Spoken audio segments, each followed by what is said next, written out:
सुमनसवन्दित सुन्दरि माधवि चन्द्र सरोदरि हेममये मुनिगणमण्डित मोक्षप्रदायिनि मञ्जुलभाषिनि वेदनुते पङ्कजवासिनि देवसुपूजित सद्गुणवर्षिणि शान्तियुते जय जय हे मधुसूदन कामिनि आदिलक्ष्मि सदा पालय माम्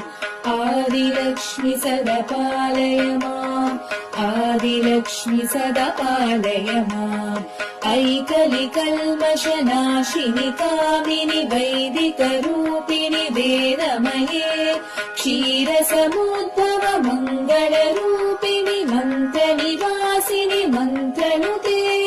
मङ्गलदायिनि अम्बुजवासिनि देवगणाश्रित पादयुते जय जय हे मधुसूदन कामिनि धान्यलक्ष्मि सदा पालय माम् धान्यलक्ष्मि सदा पालय माम् धान्यलक्ष्मि सदा पालय माम्